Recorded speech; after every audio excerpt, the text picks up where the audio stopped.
Hello, in this video I'm gonna show you what to do if your robot MOVA E20 is malfunctioning.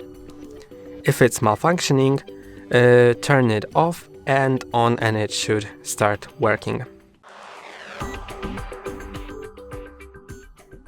To do it, just take your robot, press and hold on the power button for 3 seconds.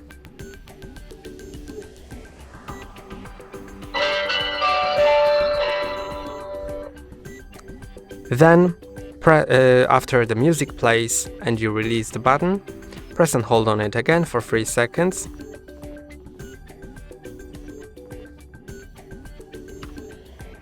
And release.